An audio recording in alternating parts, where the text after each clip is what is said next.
Joining me from New York is Ian Reifowitz. He's a professor of historical studies at the State University of New York. Ian, Nathan, our reporter on Capitol Hill, says this is a huge embarrassment for U.S. democracy, for U.S. politics, for Republicans. Would you agree? Well, I would agree with the third of those elements of that list. I don't believe it's an embarrassment for anything other than the Republican Party in the United States. Democracy is messy. Leaders are not selected from on high. They have to be approved or voted on by members of their party, and this is part of how that plays out. But it is an embarrassment for the Republican Party in that it shows that they are completely disunified. It's been 100 years since the majority party in the House of Representatives has not been able to agree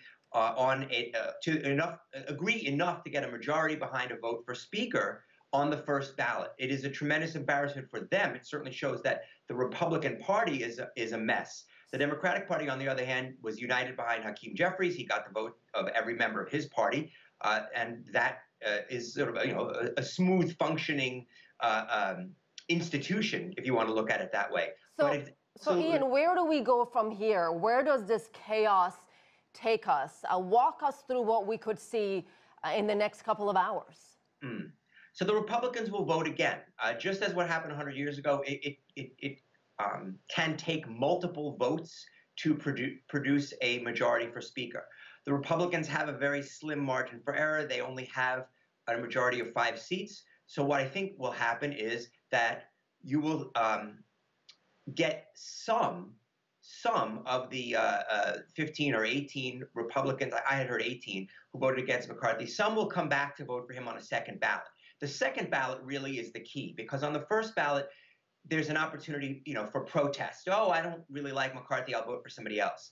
But if people are voting against McCarthy on the second ballot, then that means they're going to continue to vote against McCarthy until another candidate is put forward.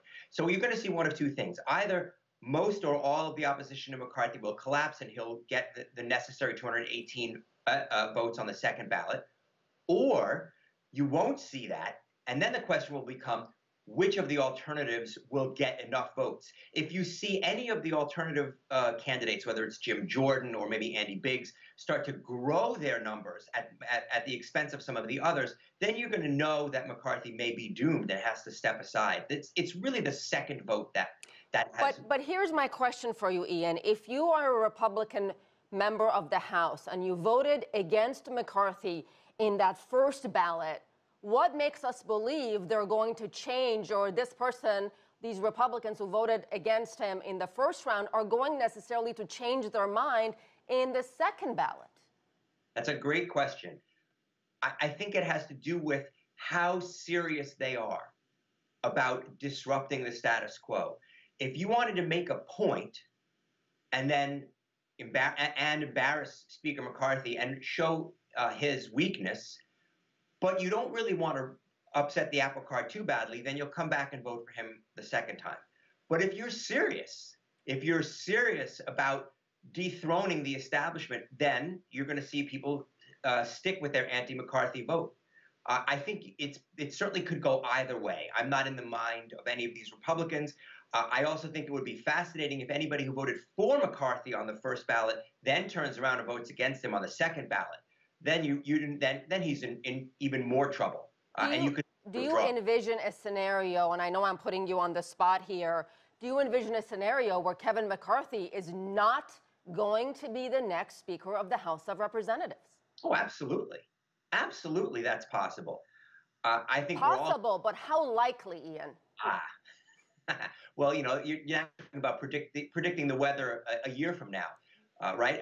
I think it's probably more likely than not that he will be the next Speaker, but I'd probably put those odds at about 51 to 49, not much than 50-50.